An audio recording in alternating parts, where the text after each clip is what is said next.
வணக்கம். குழந்தை பருவத்தில் எல்லோருக்கும் மிகுந்த உற்சாகத்தை ஏற்படுத்தக்கூடிய ஒன்றாகும் ரயில் வண்டி. பாம்புகளைப் போல வளைந்தும் நெளிந்துமாக போனாலும் கூட தண்டவாளத்தை விட்டு வெளியேறாத ரயில் வண்டி ஒரு அதிசயமான விஷயமாக தோன்றும்.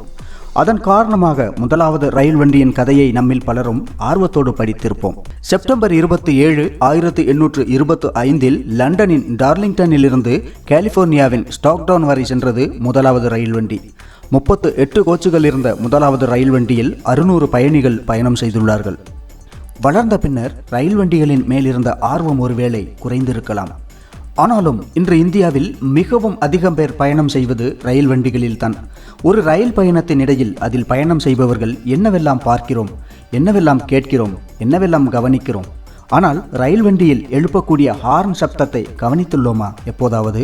நம்மை பொறுத்தவரை ரயிலில் ஹார்ன் எழுப்பும்போது அது ஒரு எச்சரிக்கை ஒலியாக மட்டுமே தோன்றும். ஆனால் வேறுபட்ட சூழ்நிலைகளில் வேறுபட்ட காரணங்களுக்காக 11 விதத்திலான ஹார்ன் சப்தங்கள் எழுப்பப்படுகிறது ரயிலில். அந்த 11 விதமான ஹார்ன் சப்தத்தையும் அவற்றிற்கான பொருளையும் இந்த காணொலியில் காணலாம். காணொலியை முழுமையாக பார்த்துவிட்டு உங்களது கருத்துக்களை கமெண்டில் தெரியப்படுத்துங்கள். ஒரு முறை சிறிய ஹார்ன் எழுப்பப்பட்டால் அதன் பொருள் மோட்டார்மேன் ரயிலை யார்டிற்கு எடுத்து சென்று அதன் பராமரிப்பு பணிகள் பூர்த்தி செய்யப்பட்டு விட்டது, அடுத்த பயணத்திற்கு தயார் என்று அறிவிப்பதாகும்.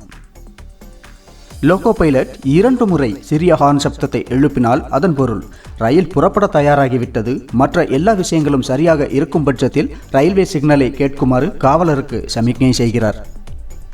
3 சிறிய ஹார்ன் சப்தம் மிக அரிதாகவே எழுப்பப்படும் ஒன்றாகும். லோகோ பைலட் தனது கையிலிருந்து ரயில் என்ஜினின் கட்டுப்பாட்டை இழந்து விட்டதாகவும், எனவே உடனடியாக வாக்யூம் பிரேக் அமைப்பை பயன்படுத்தி ரயிலை நிறுத்துமாறும் காவலருக்கு சமிக்ஞை செய்கிறார் என்று பொருள். 4 சிறிய ஹார்ன் சப்தம் எழுப்பப்பட்டால் அதன் பொருள் அந்த ரயிலில் தொழில்நுட்ப பிரச்சனை உள்ளது எனவும், அது சரி செய்யப்பட்டால் மட்டுமே அங்கிருந்து ரயில் முன்னேறி செல்ல முடியும் என்றும் அறிவிப்பதாகும்.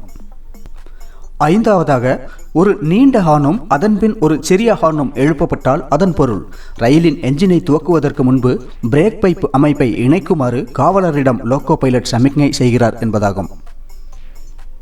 6வது 2 நீண்ட ஹார்னும் 2 சிறிய ஹார்னும் எழுப்பப்பட்டால் ஏதேனும் ஒரு சூழ்நிலையில் ரயிலின் என்ஜின் கட்டுப்பாட்டை ஏற்குமாறு லோகோ பைலட் அதாவது மோட்டார்மேன் காவலருக்கு சமிக்ஞை செய்கிறார் என்பது பொருளாகும். 7வது நீண்ட ஹார்ன் எழுப்பிக் கொண்டு நிலையத்தை நோக்கி ரயில் வந்து கொண்டிருப்பது பயணிகளுக்கான முன்னறிவிப்பாகும். அதாவது இந்த ரயில் இந்த நிலையத்தில் நிறுத்தப்படாது என்றும், எனவே பயணிகள் பாதுகாப்பாக ஒதுங்கி நிற்குமாறும் அறிவிப்பதாகும் நீண்ட ஹார்னின் பொருள். 8வது மிகவும் நீண்டிருக்கும் ஒற்றை ஹார்னை எழுப்பிக் கொண்டு ரயில் கடந்து செல்வது. லெவல் கிராசிங், சுரங்கங்கள் மற்றும் ஸ்டேஷன்களில் நிற்காமல் செல்வதை அறிவிப்பதாகும் அந்த ஹார்ன். யாருக்கும் எந்தவித பாதிப்பும் ஏற்பட்டு விடாதபடி ஒதுங்கி நிற்குமாறு அறிவிப்பதற்காக எழுப்பப்படுவது இந்த ஹார்ன். 9வது 2 நீண்ட ஹார்ன் மற்றும் ஒரு சிறிய ஹார்ன் எழுப்புவது ரயில் ஒரு தடத்திலிருந்து மற்ற தடத்திற்கு மாறும் நேரத்தில் நடப்பதாகும். 10வது 2 சிறிய ஹார்ன்களும் ஒரு நீண்ட ஹார்னும் எழுப்பப்படுவது. யாரேனும் செயினை இழுக்கவோ அல்லது காவலர் வாக்யூம் பிரேக்கை பயன்படுத்தி ரயிலை நிறுத்தவோ செய்திருக்கக்கூடிய 2 நேரங்களில் மட்டுமே 2 சிறிய ஹார்ன்களும் ஒரு நீண்ட ஹார்னும் எழுப்பப்படும்.